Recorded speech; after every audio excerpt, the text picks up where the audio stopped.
Nah ini waktu itu saya mengajak orang banyak sekali, ya tidak kurang dari 200 atau dari 200 lebih. Percuma luwung gento daripada aku melu sholat nang ora kanggo. Hartanya ya, hartanya sepertiga dari hartanya itu harus diserahkan ke sabilillah.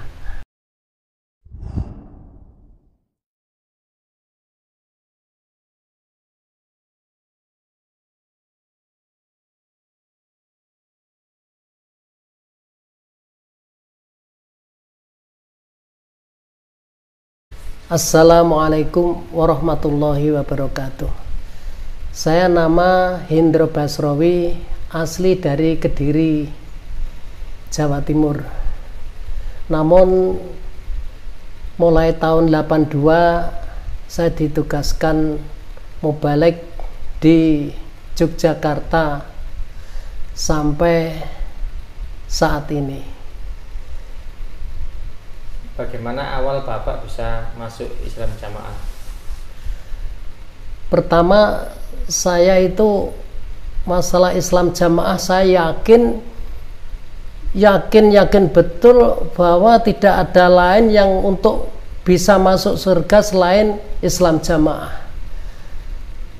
Keyakinan saya itu benar-benar mendarah mendaging karena saya dari kecil ya, jadi saya itu dari kecil memang dari orang tua sehingga bisa mendarah mendaging sampai keyakinan saya itu kayaknya nggak ada yang lain yang bisa untuk masuk surga, itu nggak ada yang lain.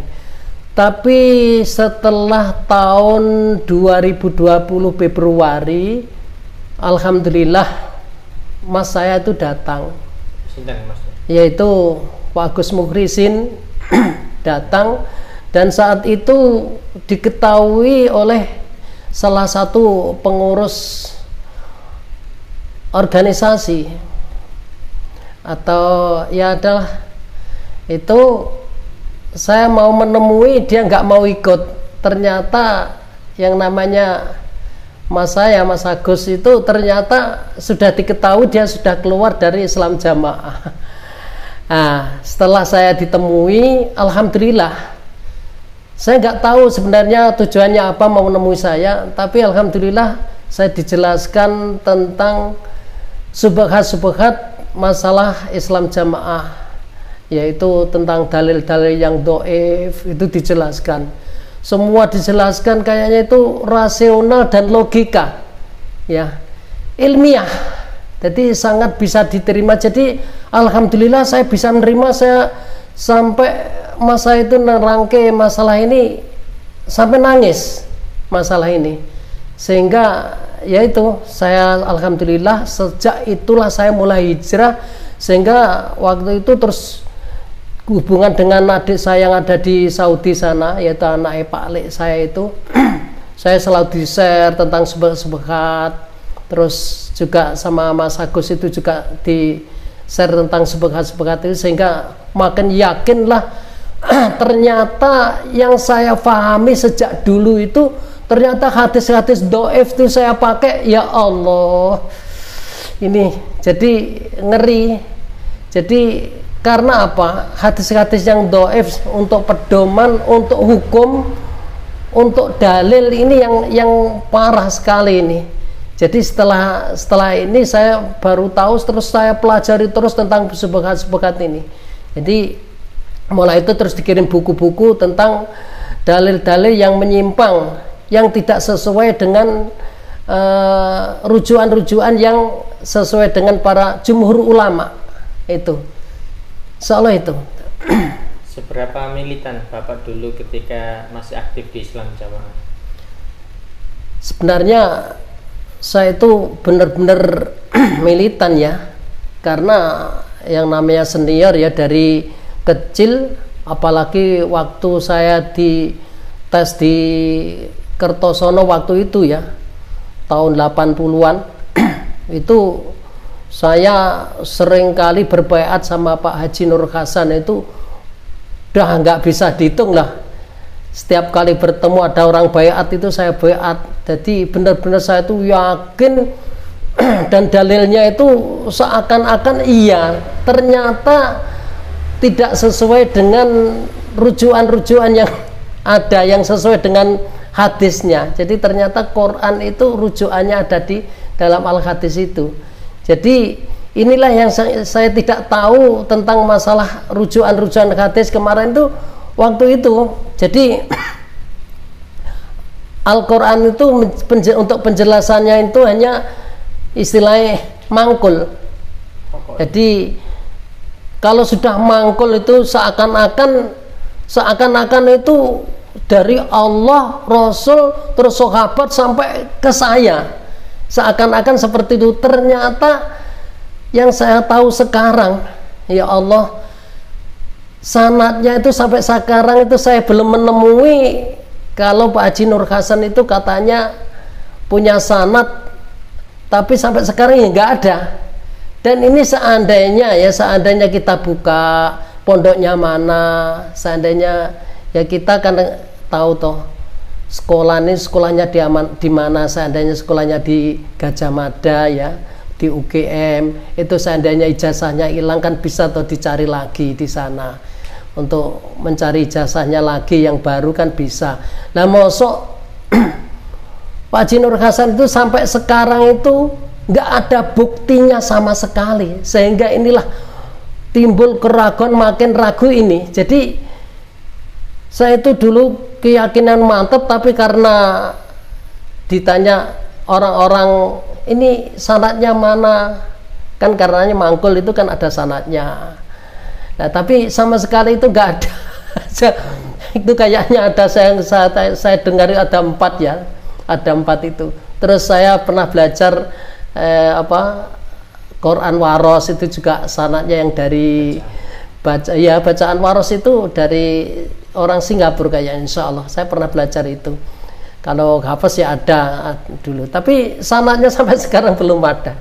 Itu ya malah, jadi memang saya itu benar-benar mempunyai keyakinan waktu itu, benar-benar ya mendarah daging waktu itu ya. Bapak sebagai mubalik lama, apa yang Bapak rasakan ketika doktrin itu sangat dalam di dalam hati waktu tahun-tahun 70 atau 80-an, boleh diceritakan?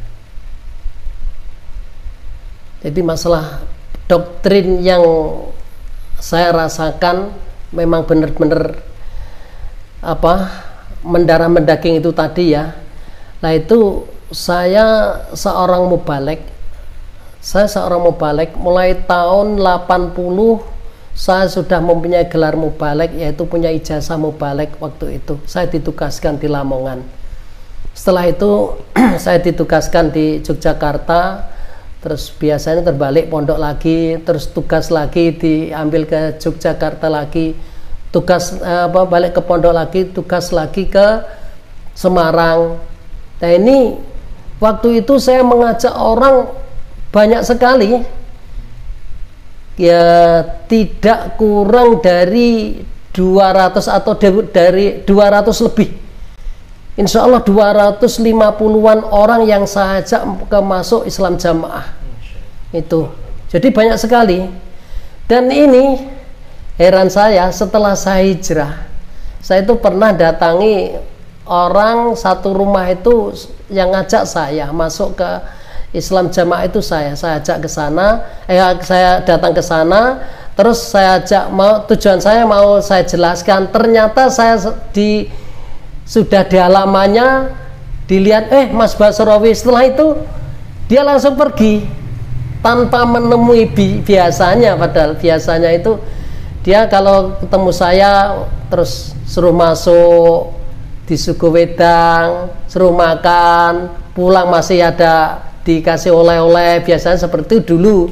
Tapi setelah saya hijrah, saya sudah keluar dari Islam Jamaah ini, sudah beda dari teman-teman yang lain juga itu, sudah lain. Terus lagi termasuk saudara-saudara saya sendiri ya, yang ini termasuk HP saya itu diblokir juga ya. Pernah adik saya itu stroke itu kan sakit. Saya suruh anak-anak saya suruh ke tempat omnya sana, menemui omnya biar jenguk orang sakit toh. Nggak mau ketemu. Akhirnya gimana? Ya udah nggak apa-apa. Aku punya rencana mau ke sana, tapi saya bawa temen ya cuman suruh nemeni aja. Nanti kalau saya datang, aku yakin dia nggak mau menemui toh. Akhirnya apa? Aku mau ketemu adik saya telepon teman saya yang dia kerja jadi tentara itu, dia di Lanut. Terus akhirnya saya ajak ke sana, mau ketemu RT, lurah dan sebagainya. Ternyata RT ini juga ini segolongan dia, jadi aku nggak mau menemui dulu. Akhirnya apa? Yang saya temui itu dukuhnya dulu. Setelah dukuh nggak ketemu, saya ketemu lurahnya. Terus disarankan ketemu Babinsa. Saya ke sana tempat adik saya itu membawa tentara 2 dan polisi 1 itu. Akhirnya polisi dan tentara itu masuk duluan, setelah itu saya. Nah saya, ini Pak adik saya bilang gitu. Ternyata apa? Setelah saya ngomong-ngomong tentang agama sedikit, pertama saya bilang ini, wingi anakku rene kok ora tok temoni kepiye, tujuannya apik silaturahim kok ora tok temoni. Nah ini ternyata terus tak omong pokoknya arepe mutus family dan sebagainya toh. Nah itu langsung dia terus wes ora mlebu. Ya udah seperti itu. Jadi sampai segitunya. Dan ini juga saya sendiri ya pribadi, karena saya asli dari Kediri. Saya keluar dari rumah itu saya nggak bawa apa-apa, beneran nggak bawa apa-apa. Di rumah mana? Ya karena juga saya di rumah di Yogyakarta sini ya, di Yogyakarta sini saya punya rumah dari saya membangun dengan istri saya. Karena istri saya sudah nggak mau dengan saya keluar sama sekali, saya nggak bawa apa-apa. Terus yang di Jawa Timur sampai sekarang saya nggak mengusik juga sampai sekarang. Jadi aku sampai sekarang lebih banyak saya yang mengontrak-ngontrak daripada saya ngusik yang ada di sana. Mudah-mudahan aja mereka sadar, jeleknya gini, mereka itu nggak mau denger, nggak gelem ngrungokne. Seandainya diajak diskusi mau, insya Allah saya yakin dia bisa menerima. Tapi permasalahannya itu dia itu nggak mau dengerin masalah ini, jadi nggak mau diajak diskusi itu nggak mau. Sehingga ya ini mereka taunya seperti saya dulu, keyakinannya ya seperti saya dulu. Saya pulang ke Jawa Timur, saya nggak ke tempat saudara-saudara yang masih ada di sana, enggak. Jadi aku tetap ini malah ke Nahdien, saudara-saudara yang saya yang Nahdien itu. Boleh diceritakan Pak, apakah benar anggapan bahwasanya kalau menganggap hartanya orang di luar jamaah itu halal dan semisal itu, karena Bapak kan sebagai mubalik senior lah istilahnya, bagaimana? Ya kalau diceritakan masalah itu, waktu dulu saya kan pernah mondok di Gading ya. Tahun berapa? Sekitar tahun 70-an berapa ya, agak nggak begitu ingat ya. Ya tuh sekitar 75 insya Allah. Saya mondok di Gading, yang Jombang ya, Perak Jombang, Gading, Mangu, Perak Jombang. Saya di pondok di sana dulu, pernah pondok di sana. Itu teman-teman saya ya, biasanya saya itu karena saya paling kecil, saya disuruh di masjid karena dianggap harta selain golongan saya itu halal, sehingga anak-anak tuh bengi wes cari makanan, kadang bawa salak. Saya itu terus tidur di masjid toh, itu sudah dibawain salak, kadang makanan apa, kadang-kadang gini malahan di warung itu anak-anak itu ya di warung itu gini, jadi makan kadang-kadang habis 1, habis 5, kadang-kadang aku 2. Itu biasa. Warungnya bukan orang jamaah? Bukan, Itu warungnya warung mereka ya, bukan orang Islam jamaah, bukan. Jadi karena itu warungnya bukan untuk orang Islam jamaah, sehingga kami waktu itu ya sama teman-teman semuanya, karena mempunyai keyakinan selain golongan saya itu semuanya halal ya, halal. Jadi ya gimana, biasanya makan 5. Pernah saya itu gini, teman-teman itu pada ke warung, saya juga ke warung, tapi orang warungnya itu nggak kenal saya. Terus anak-anak di situ pesen apa itu nggak diladeni, pesen es, pesen ini nggak diladeni. Terus akhirnya anak-anak itu sudah pada pergi, ibunya ngomong sama saya, "Mas, jenengan saking pundi?" "Oh, kula saking Kediri." Niku wau bocah-bocah niku wau saben kula tinggal mlebu ngoten niku mungkin entek barang kula mboten oleh duit. Jadi biasanya mangan, dan niku jenengan ngertos dhewe to niku wau. Niku mangan pinten mboten nanten barangnya kula hitung semoten kok sakniki muni ngakune mung siji, lha niku kula nggih mendel mawon. Nah itulah. Jadi mereka itu menganggap apa harta mereka itu halal, dan saya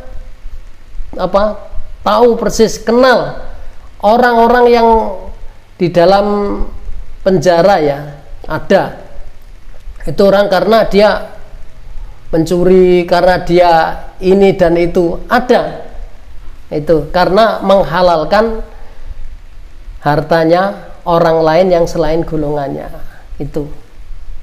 Kalau Bapak sendiri pernah ketemu langsung dengan pendiri Islam Jamaah? Alhamdulillah, karena saya dilahirkan tahun 65 dan bapak saya temui sejak itu sudah jadi mubaligh ya. Jadi saya sejak kecil bapak saya sudah jadi mubaligh, makanya saya tahu persis siapa pendirinya, dan saya berbaiat langsung itu berkali-kali yang namanya Haji Nur Hasan. Ya waktu itu saya merasa bangga dan merasa benar sendiri, karena apa? Saya ketemu langsung sama Pak Haji Nur Hasan itu yaitu orangnya kayaknya berwibawa. Dia kisah-kisah atau cerita-ceritanya itu ya kayak wali gitu. Jadi memang gimana ya, kayak nggak ada yang lain deh. Kisah-kisahnya itu bener-bener kayak seorang wali beneran gitu. Jadi kisahnya seperti itu, sehingga saya yakin inilah yang membawa untuk masuk surga ya, cuman ini. Kalau dulu-dulu sebelum itu kayaknya nggak ada yang seperti ini, dan dalil-dalil itu pas sekali dan benar-benar seakan-akan ya benar memang. Seperti contoh ya, wa'tasumu bihablillahi jami'an wa la tafarraqu. Nah, jami'an ini di mana nih jamaah? Nah ini kan nggak sesuai dengan rujukan hadis-hadis, dan itu nggak benar-benar nggak pas ya.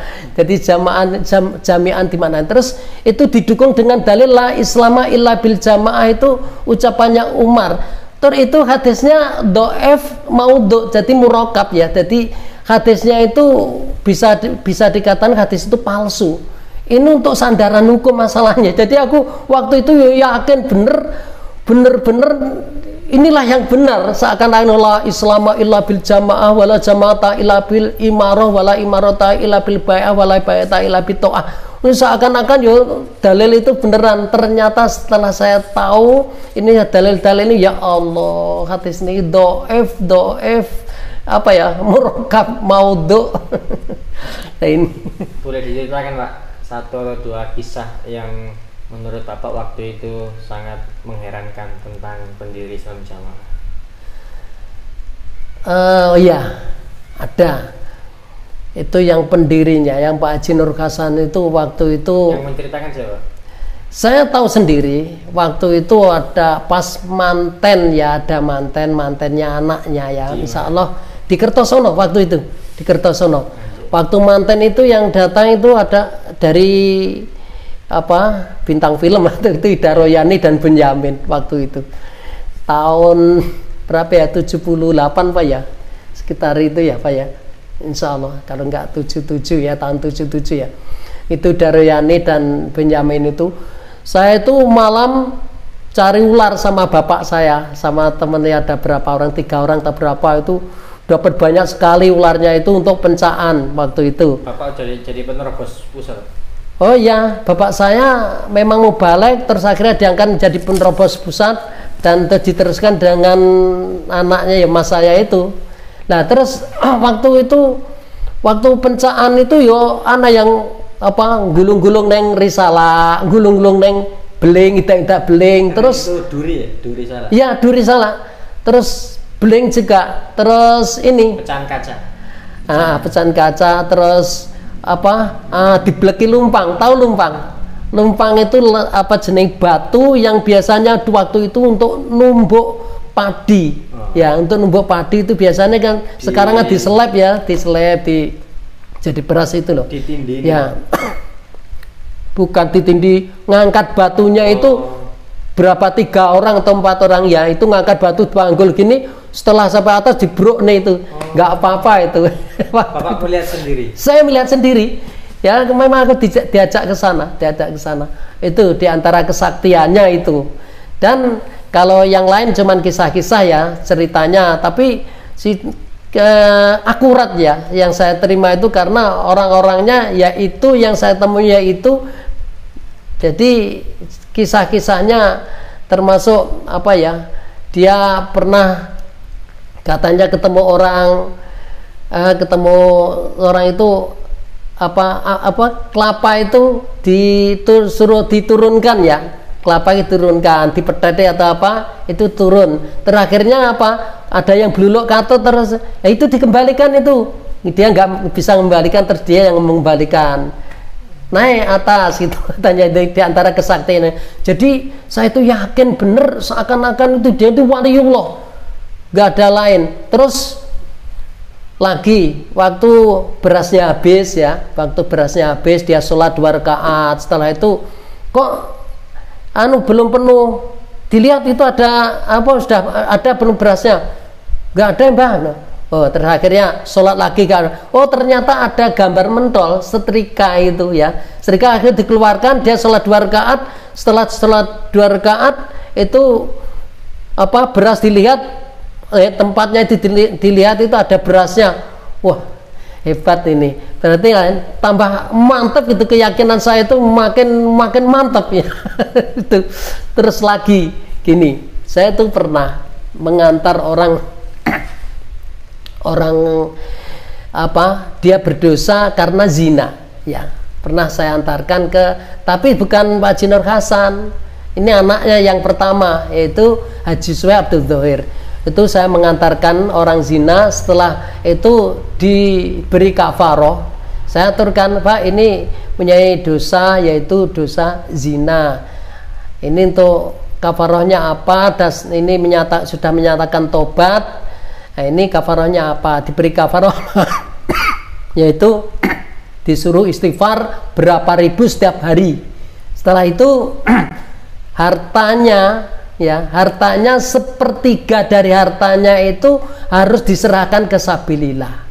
Nah ini saya nggak tahu waktu itu yo apa pakai dalil apa itu, mungkin kayak ada 3 orang yang tidak diakui oleh Kanjeng Nabi itu waktu dia ngeri perang itu ya, ngeri perang itu kan ada yang ngeri itu 1/3 hartanya kan suruh menyerahkan ke sabilillah.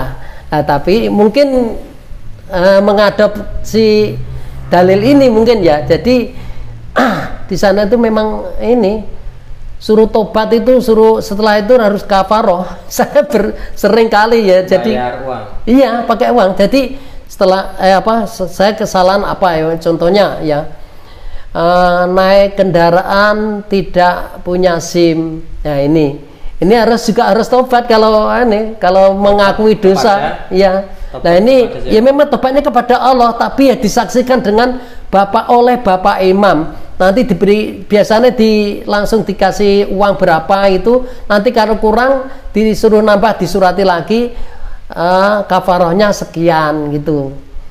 Nah Itu beberapa kali saya itu saben tobat saben tobat itu suruh kafaroh seperti itu. Lah saya itu yang ngantar orang zina itu dikafarohi itu setiap harinya harus istighfar ya, kalau itu wajar lah, tapi suruh kafaroh bayar sepertiga dari hartanya. Yang saya jumpai itu. Boleh diceritakan detik-detik Bapak dikeluarkan dari Islam Jamaah ketika sudah berubah kepahaman dan sampai akhirnya keluar? Sebenarnya saya nggak dikeluarkan ya, jadi mereka itu saya keluar sendiri, karena waktu mas saya itu datang ada salah satu pengurus yang tahu. Daerah mana Pak? Ya, saya di daerah Jogja 3 karena kalau saya boleh ngomong ya, jadi kepengurusan dalam Islam Jamaah itu ada istilah amir pusat, amir daerah, amir desa, amir kelompok itu. Nah, saya waktu di daerah Jogja 3 itu mas saya datang ke tempat saya, terus ya ini karena sama saya sudah diviralkan, sudah semua tahu kalau mas saya itu, Mas Agus Mukhlisin itu sudah keluar dari Islam Jamaah. Nah, akhirnya apa? Orang itu melihat kayaknya saya diviralkan kayaknya. Jadi udah pada tahu. Akhirnya apa? Saya terus ya langsung aja, saya nggak mau menemui siapa-siapa, saya sudah pokoknya keluar gitu aja. Jadi saya nggak pamitan juga nggak apa-apa, dan mereka sudah tahu kalau saya sudah keluar. Buktinya apa? Setiap saya nemui orang ya, saya nemui orang, dia sudah tahu. Jadi, tapi alhamdulillah ada beberapa orang yang saya temui, alhamdulillah dia hijrah. Saya jelaskan, alhamdulillah. Dan ini mohon juga karena belum dia masih di dalam, jadi dirahasiakan. Masih bunglon Pak? Ya, masih setelah jadi bunglon ya. Jadi ini itu. Apa perasaan yang Bapak rasakan ketika sudah keluar dari Islam Jamaah dan bergabung dengan umat Islam lainnya? Alhamdulillah, ini setelah saya keluar, saya tahu yang Islam yang sebenarnya ini. Alhamdulillah, kayaknya dada ini sesek ya. Sekarang itu jadi longgar ya Allah, kepenake Islam ki koyo ngene. Ora kudu persenan ya Allah, ora kudu pengajian kudu teko seminggu kudu 2 kali, ora kudu tobat nulis surat tobat ya Allah. Kepenak banget. Jadi saya ngaji, kalau sekarang ya aku ngaji itu enak banget. Kadang-kadang alhamdulillah sekarang saya di mana-mana diterima, di Nahdien juga diterima, di Muhammadiyah juga diterima, alhamdulillah. Jadi mereka tuh gimana ya, malah ada belas kasih sayang sama saya gitu. Jadi Bapak juga cerita juga Pak tentang masa lalu juga. Gimana? Cerita tentang kalau mantan Islam Jamaah gitu.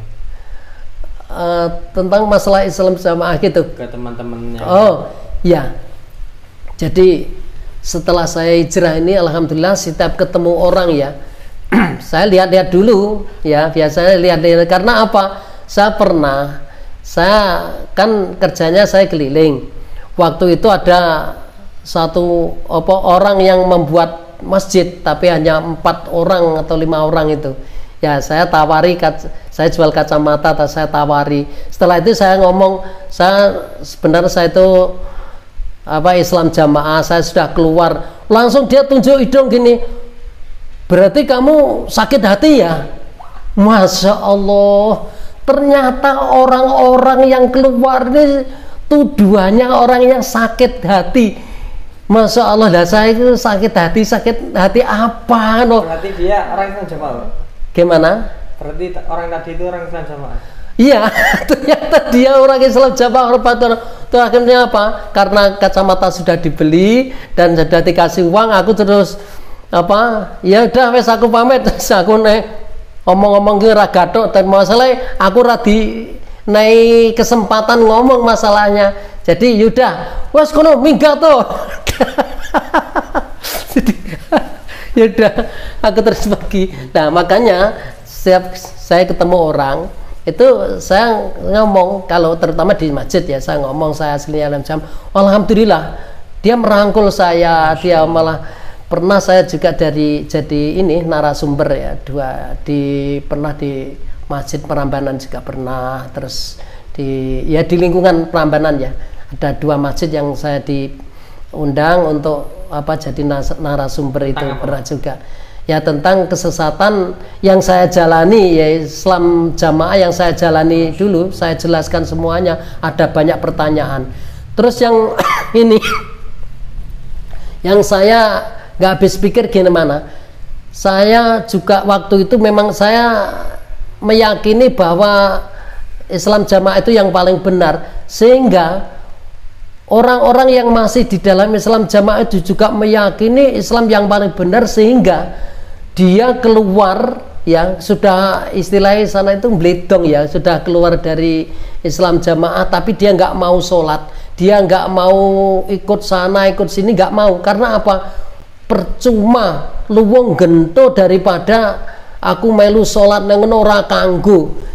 Nah sampai segitunya. Nah, waktu itu saya ketemu seorang mubalek. Seorang mubalek itu dia sudah tatoan, pakai tato, ada tatonya, saya lihat sendiri. Saya panggil, saya karena waktu itu habis Jumatan itu ada orang jual sate, dia ngomong, oh tukang parkirku kayak Islam jamaah kayak ning ora gelem salat ngono. Mergane ya mbah takjak salat tak benanu ki ora tau gelem. Nah ini karena dia nggak mau salat ini Pak, saya jelaskan. Dia masih mempunyai keyakinan kalau sholat selain di Islam jamaah itu percuma, nggak ada apa-apanya, tetap neraka Pak, nggak kanggu itu. Terus akhirnya apa? Saya jelaskan, saya datang ke sana, saya ketemu, terus saya ngomong, Mas balik ya, kok tahu? Itu karena saya sudah dibilangi dulu sama tukang satenya itu, ya sudah bilangi itu Islam jamaah itu. Terakhirnya saya itu langsung saya jelaskan, nah kok keluar dari jamaah ngapain?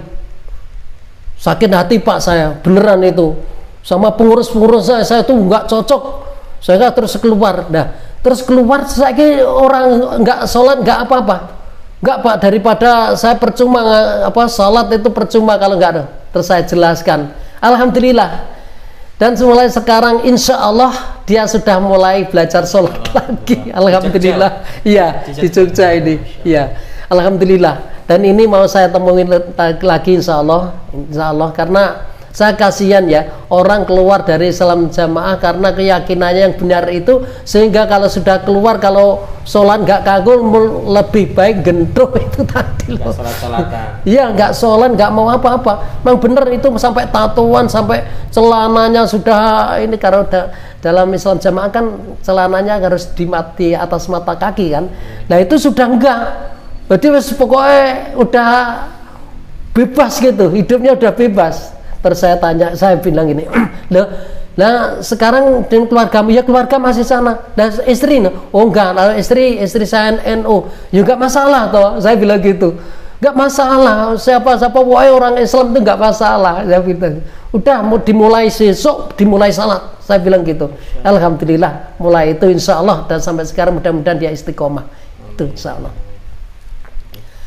Terakhir pesan dan nasihat, yang pertama untuk pengurus Islam jamaah, yang kedua untuk mubalek, yang ketiga untuk orang awamnya Islam jamaah.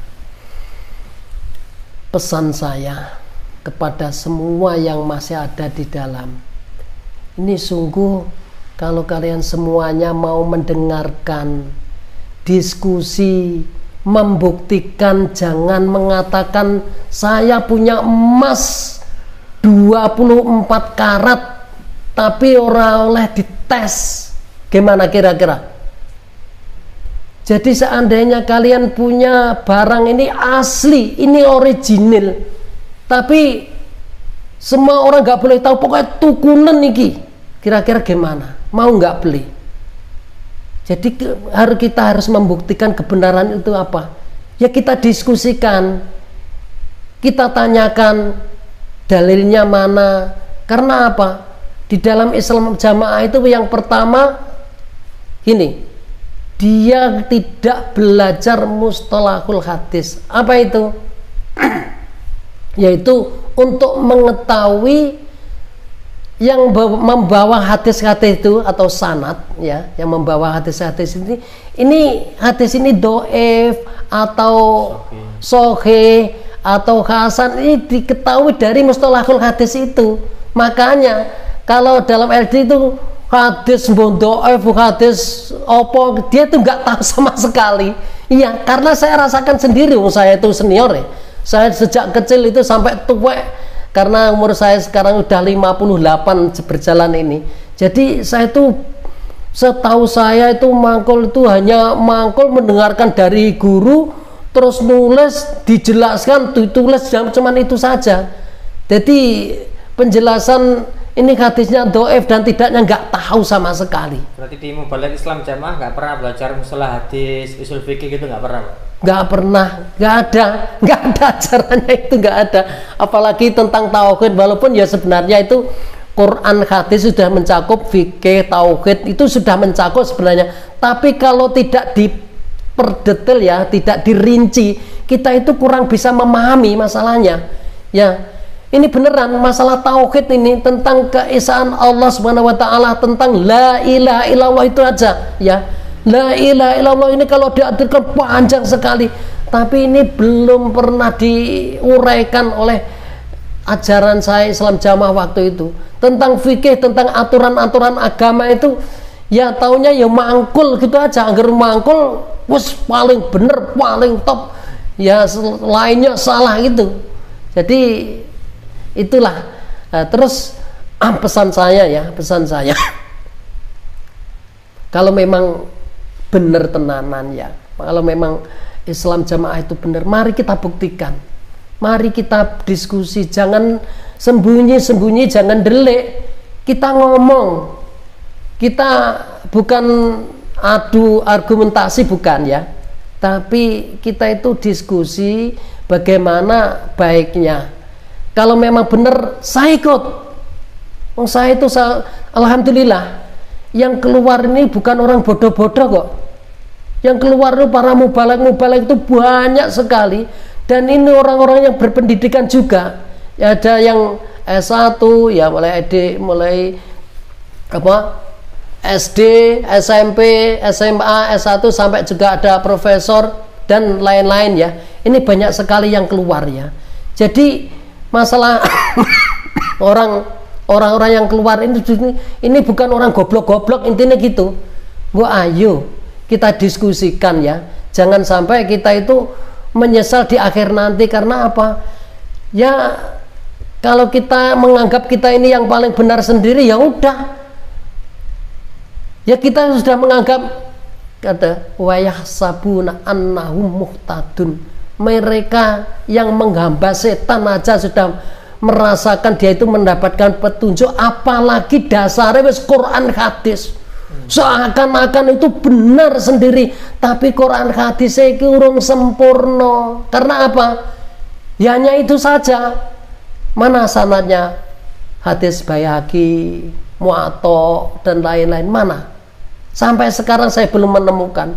Itu ada kadang-kadang ada kan di dalam Islam Jamaah itu ada himpunan ya. Itu ada tertera dari Al-Baihaqi, Ad-Darimi dan lain-lain lah ya, banyak itu.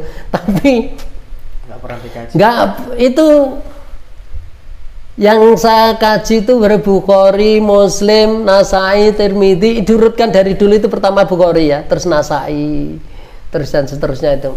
Saya kaji semuanya itu sampai akhir itu. Nah ini yang namanya Muwatta, hadis itu nggak semuanya ada sanadnya itu.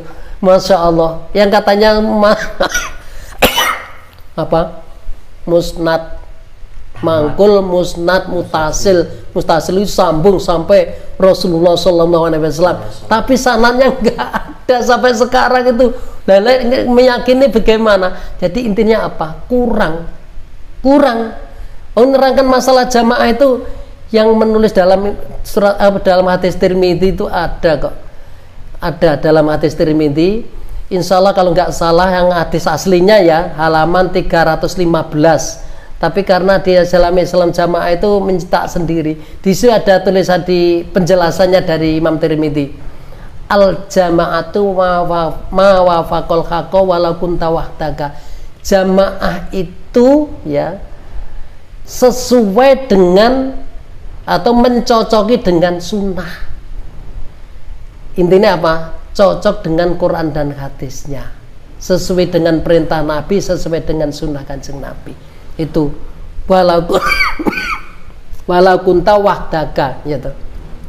Jadi al jama'atu ma wafaqal haqqa walau kunta wahdaka. Senajan walaupun engkau sendiri itu juga jamaah karena apa? Amalannya sesuai dengan sunnah.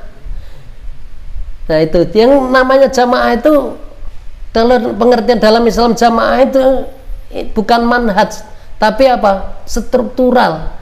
Yang namanya jamaah itu ada amir yang dibaiat dan jamaah yang baiat itu harus mentaati dengan sami'na wa ata'na mastata'na. Dulu itu saya, waktu baiat itu berkali-kali baiat saya mengucapkan sami'na wa ata'na mastata'na. Ini bayatuka sami'na wa ata'na mastata'na itu.